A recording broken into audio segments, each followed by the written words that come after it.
বঙ্গোপসাগরে সৃষ্ট শক্তিশালী ঘূর্ণিঝড় রেমাল গতরাতে বাংলাদেশের উপকূলে আঘাত হেনেছে।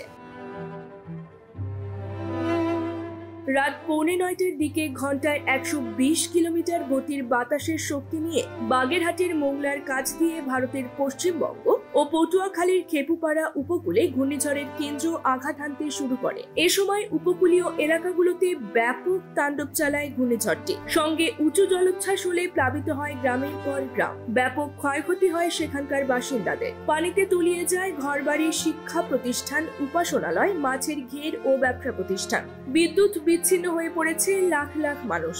ঘূর্ণিঝড়টি কতটা তাণ্ডব চালিয়েছে রাতে তেমনটা বোঝা না গেলেও সকাল হওয়ার পর আস্তে আস্তে ঝড়টির তাণ্ডব লীলা স্পষ্ট হচ্ছে। উপকূলের বিভিন্ন জেলা থেকে যেসব খবর আসছে তাতে উপকূল জুড়ে ব্যাপক তাণ্ডবই চালিয়েছে রেমাল।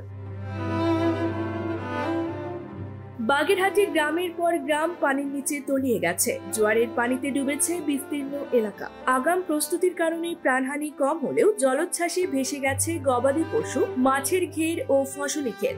বাড়িঘর ও জনপদ ভাসছে নোনা পানিতে। ঝড়ে উপড়ে গেছে গাছপালা। বিচ্ছিন্ন হয়েছে লাখো গ্রাহকের বিদ্যুৎ সংযোগ। রেমালের প্রভাবে বরগুনার প্রধান 3টি নদী বিষখালী, পায়রা ও বলেশ্বর নদীর পানি বিপদসীমার ওপর দিয়ে প্রবাহিত হচ্ছে। উচ্চ জোয়ারের চাপে বরগুনায় বেড়িবাঁধ ভেঙে প্লাবিত হয়েছে 10টি গ্রাম। এছাড়া জোয়ারে প্লাবিত হয়েছে বরগুনার নিম্নাঞ্চল। বরগুনার বিভিন্ন আশ্রয় কেন্দ্রে আশ্রয় নিয়েছে 20,000-এর বেশি মানুষ।